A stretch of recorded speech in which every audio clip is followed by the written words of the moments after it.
नमस्कार, मैं सरोज स्वागत करती हूँ आपका आपके इस channel online study with Saroj में।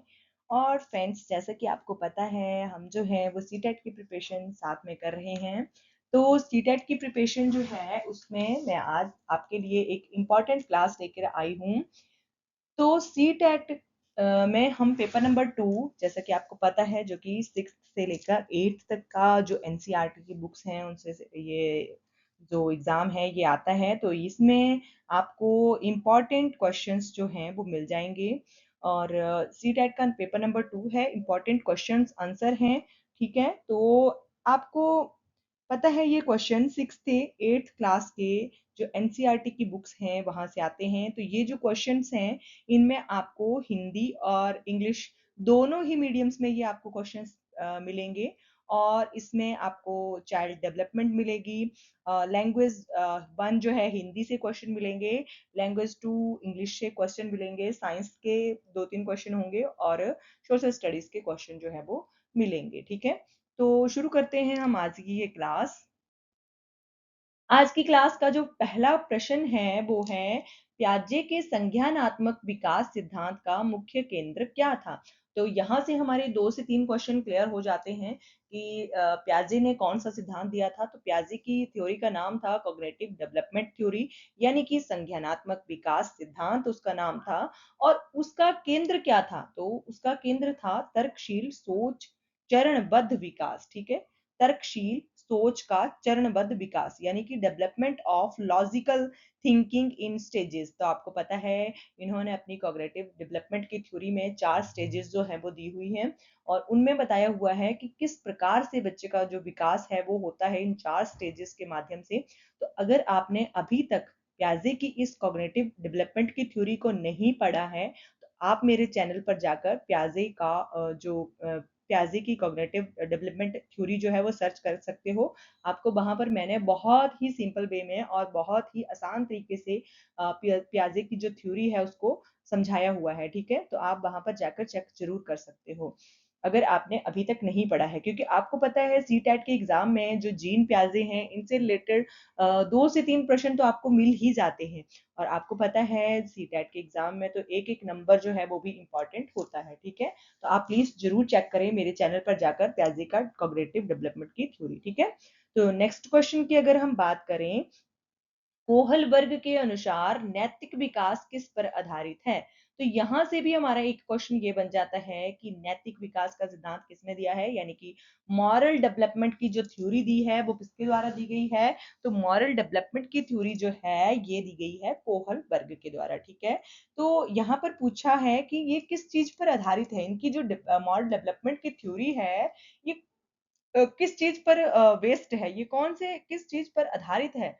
तो ये है नैतिक तर्क पर आधारित, ठीक है? मॉरल रीजनिंग पर ये आधारित है, ठीक है? तो ये आपने याद रखना है। यहाँ से आप देख सकते हो कि ये क्वेश्चंस जो हैं जो मैं आपको बता रही हूँ ऊपर, ये क्वेश्चंस कौन से स्ट्रीम से रिलेटेड हैं, यानी कि कौन सी जो चाइल्ड डेवलपमेंट है या साइंस है या एसएसटी है, ठीक है? तो ये जो है चाइल्ड डेवलपमेंट यानी कि बाल विकास और शिक्षा शास्त्र जो है उससे रिलेटेड हम क्वेश्चन अभी पढ़ रहे हैं, ठीक है?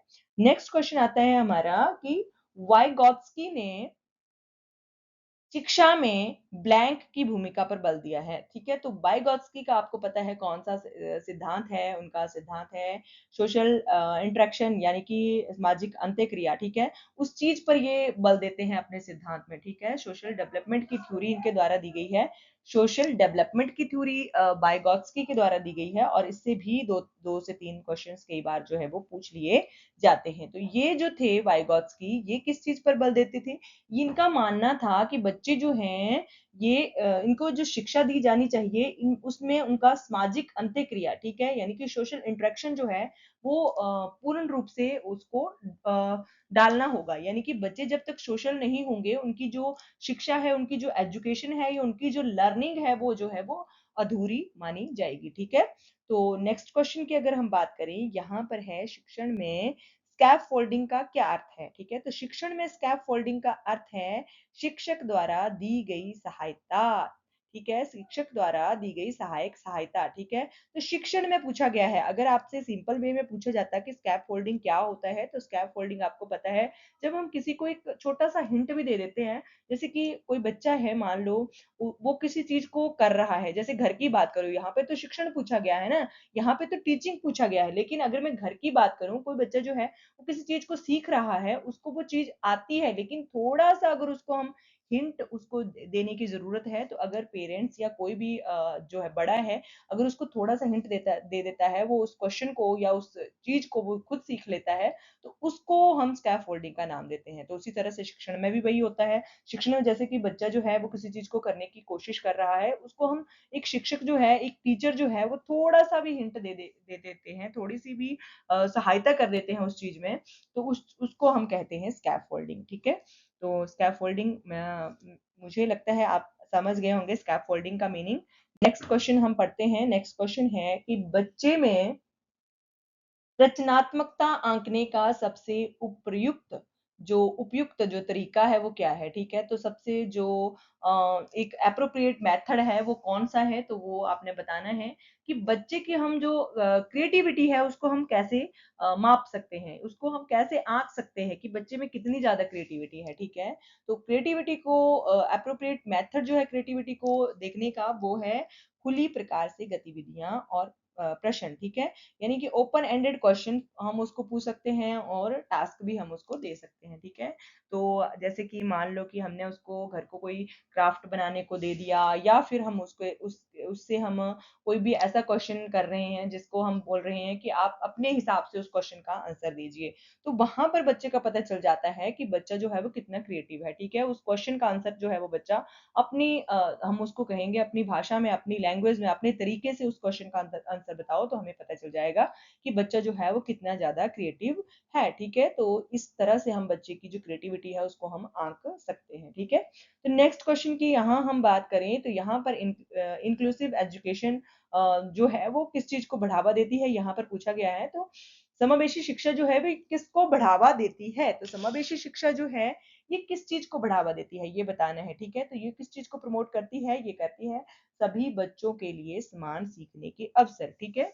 तो जितने भी बच्चे हैं इक्वल अपॉर्चुनिटीज उनको देनी है ऑल चिल्ड्रंस को कि चाहे वो बच्चा किसी भी प्रकार से डिसेबल है, चाहे वो बच्चा किसी भी प्रकार से मतलब आप कह सकते हो कि उसमें कोई भी इफेक्ट है, तो बच्चा जो है वो हर तरह के बच्चे जो है वो उनको एक ही क्लास में बिठाकर उनको एक ही माहौल में बिठाकर उनको साथ में शिक्षा जो है वो प्रदान करनी है और हर बच्चे को इक्वल अपॉर्चुनिटीज जो है देनी है। ऐसा नहीं है कि जो बच्चा बहुत ज़्यादा पढ़ने में तेज है हम उसी को ही आगे बिठाते हैं, हम उसी को से ही क्वेश्चंस का आंसर लेते हैं, वैसा नहीं करना है बिहेव, ठीक है? इंक्लूसिव एजुकेशन में ये माना गया है कि हर बच्चे को, ठीक है? तो जितने भी बच्चे हैं उनको समान अपॉर्चुनिटीज जो है वो देनी है, ठीक है? तो ये इंक्लूसिव एजुकेशन का मीनिंग होता है, ठीक है? चाहे वो बच्चा किसी भी प्रकार का है, चाहे वो बच्चा डिसेबल है, चाहे वो बच्चा किसी भी प्रकार का है, उसको हर बच्चे को जो है वो सीखने का समान अवसर जो है हमने प्रदान करना है, ठीक है? नेक्स्ट क्वेश्चन की अगर हम बात करें तो नेक्स्ट क्वेश्चन है कि एक बच्चे को पढ़ने लिखने में कठिनाई हो रही है, ये किसका संकेत जो है वो हो सकता है, ठीक है? तो पढ़ने और लिखने दोनों में उसको जो है वो कठिनाई हो रही है, यानी कि बच्चा जो है उसको रीडिंग करने में या उसको जो है वर्ड्स को राइट करने में वो जैसे मान लो कि वो प लिख रहा है वो उसको उल्टा लिख रहा है, तो उस चीज को बच्चे को पढ़ने में भी और लिखने में भी दोनों ही तरह की कठिनाई हो रही है, तो बच्चे को ये किस चीज का संकेत हो सकता है, ठीक है?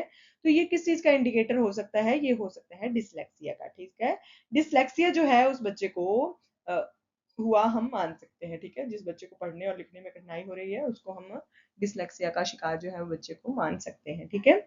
नेक्स्ट क्वेश्चन है यहाँ पर निर्माणवाद का सबसे अच्छा समर्थन कौन सा शिक्षण पद्धति देती है? तो निर्माणवाद का यानी कि कंस्ट्रक्टिज्म का जो एक शिक्षण पद्धति कौन सा जो है वो समर्थन करती है, तो ये आपने बताना है। तो कौन सी पद्धति जो है वो सपोर्ट करती है, ये है करके सीखना, ठीक है? लर्निंग बाय डूइंग, ठीक है? लर्निंग बाय डूइंग जो है ये जो है एक बहुत अच्छा निर्माणवाद का एक समर्थन करता शिक्षण पद्धति है, ठीक है? नेक्स्ट क्वेश्चन की अगर हम बात करें तो नेक्स्ट क्वेश्चन है रोज जो शब्द है ये कौन सा उपसर्ग है। अब यहाँ पर देख सकते हो आप, ये चल पड़े हमारे हिंदी लैंग्वेज, यानी कि लैंग्वेज वन जो है हिंदी, ठीक है, उससे रिलेटेड अब ये क्वेश्चंस जो हैं वो चल पड़े हैं यहाँ पर। अभी हम पेडागॉजी जो है वो पढ़ रहे थे, यानी कि बाल विकास, चाइल्ड डेवलपमेंट से रिलेटेड क्वेश्चन पढ़ रहे थे। तो यहाँ पर नेक्स्ट क्वेश्चन हिंदी से रिलेटेड है। यहाँ पे पूछा गया है कि रोज शब्द जो है इसमें कौन सा उपसर्ग लगा हुआ है, ठीक है। तो इसमें कोई भी उपसर्ग जो है वो नहीं लगा हुआ है, ठीक है। उपसर्ग का आपको पता है जो है, उपसर्ग जो है वो वर्ड के जो है वो आगे लगता है, ठीक है। तो यहाँ पर कुछ भी नहीं लगा हुआ है, तो जो है ये इसमें इस वर्ड में कोई भी उपसर्ग का प्रयोग जो है वो नहीं हुआ है, ठीक है। नेक्स्ट क्वेश्चन है, लिखावट किससे, शब्द जो है वो किससे बना है। तो लिखावट जो है लिख प्लस आवट से बना है, ठीक है। लिख प्लस आवट, यानी कि आवट जो है इसमें प्रत्यय है, ठीक है। लिख जो वर्ड है और आवट उसमें प्रत्यय जोड़ दिया गया है, तब जो है वो लिखावट जो है वो बना है, ठीक है। नेक्स्ट क्वेश्चन की अगर हम बात करें तो यहाँ पर विलोम शब्द बताना है, सफल का विलोम शब्द बताना है। तो सफल का विलोम शब्द हो गया असफल, ठीक है। ठीक है, असफल जो है वो बन गया। आगे है नाच शब्द का लिंग बताइए। तो नाच शब्द का लिंग होता है नाच जो है ये इसका लिंग बताना है, तो नाच जो है एक पुल्लिंग शब्द है, ठीक है। नेक्स्ट क्वेश्चन है कि मुहावरे का अर्थ बताइए। आसमान के तारे तोड़ना, ठीक है। जैसे कि आपने बहुत सारे लोगों को सुना भी होगा कि मैं तो तेरे प्यार में आसमान के तारे भी तोड़ सकता हूँ। इस तरह के जो हैं वो वादे अक्सर आपने सुने होंगे। तो इस मुहावरे का जो अर्थ है वो आपने बताना है। तो इस मुहावरे का अर्थ है असंभव कार्य को करना, ठीक है। असंभव जो कार्य नहीं हो सकता है उसको भी करने की कोशिश करना, ठीक है। असंभव कार्य को करना, ठीक है। तो ये आसमान के तारे तोड़ना के बराबर मुहावरे का अर्थ हो गया, ठीक है। नेक्स्ट यहाँ पर क्वेश्चन है, पढ़ना में क्रिया का कौन सा काल है। तो पढ़ना में कौन सा काल है, ठीक है। तो पढ़ना में है वर्तमान काल, ठीक है। पढ़ना में वर्तमान काल की बात हो रही है। नेक्स्ट क्वेश्चन है, निम्नलिखित में से कौन सा शब्द जो है ये तत्सम है, ठीक है। तो कौन सा शब्द जो है वो तत्सम है, वो है सूर्य, ठीक है।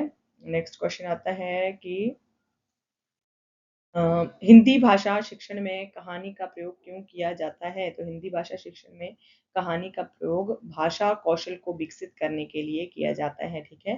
भाषा कौशल को विकसित करने के लिए हिंदी भाषा में कहानी का प्रयोग जो है वो किया जाता है। जब बच्चे अपनी भाषा में उस कहानी को कहते हैं या सुनते हैं या पढ़ते हैं, तो उससे बच्चा जो है उसकी भाषा कौशल जो है वो विकसित होता है, ठीक है।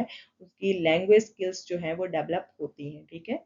तो नेक्स्ट क्वेश्चन की अगर हम बात करें तो यहाँ पर लैंग्वेज टू इंग्लिश के क्वेश्चन चल पड़े हैं, ठीक है। तो यहाँ पर पूछा गया हुआ है कि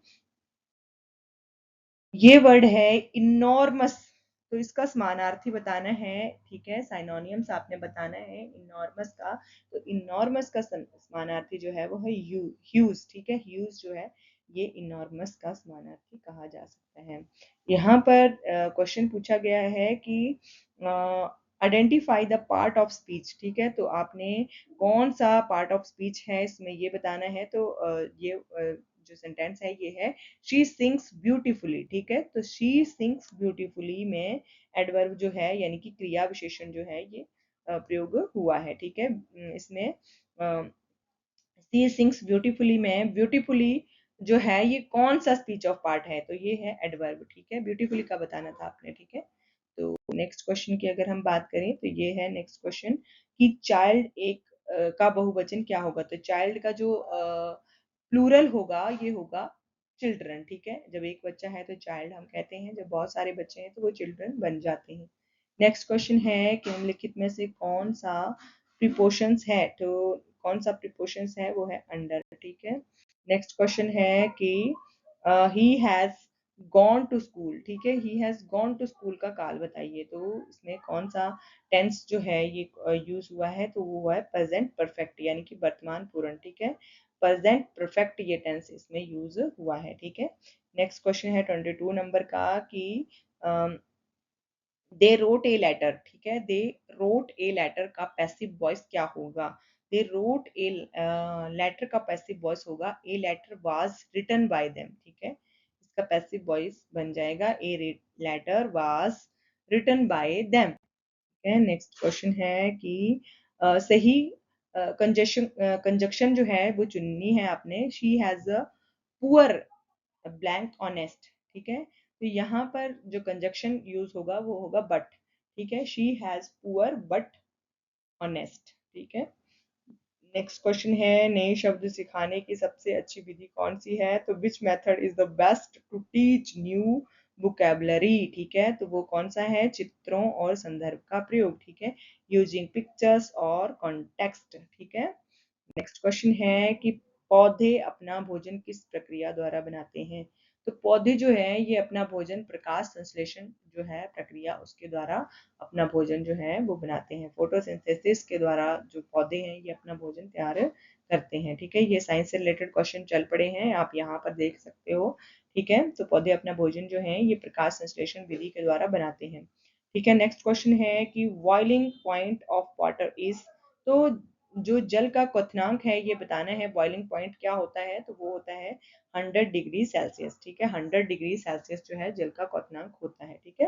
नेक्स्ट क्वेश्चन की अगर हम बात करें तो नेक्स्ट क्वेश्चन है कि जीवन की सबसे छोटी इकाई क्या है? तो जीवन की सबसे छोटी इकाई है कोशिका यानी कि सेल, ठीक है। तो smallest unit of life is cell, ठीक है। तो जीवन की सबसे छोटी इकाई है कोशिका, ये आपने याद रखना है, ठीक है। यहाँ पर क्वेश्चन है कि पृथ्वी सूर्य का एक चक्कर कितने दिनों में लगाती है? तो पृथ्वी जो है वो सूर्य का चक्कर जो है वो पूरा करती है 365 दिनों में, ठीक है। 365 दिन और कुछ घंटे भी होते हैं साथ में, ठीक है। तो 365 दिनों में पृथ्वी जो है वो सूर्य का चक्कर लगाती है, ठीक है। नेक्स्ट क्वेश्चन आता है कि धूप से कौन सा विटामिन प्राप्त होता है? तो ये क्वेश्चन बहुत ज्यादा इंपॉर्टेंट है, ठीक है। धूप से जो विटामिन प्राप्त होता है हमें वो होता है विटामिन डी, ठीक है। विटामिन डी जो है ये हमें सनलाइट से प्राप्त होता है, ठीक है।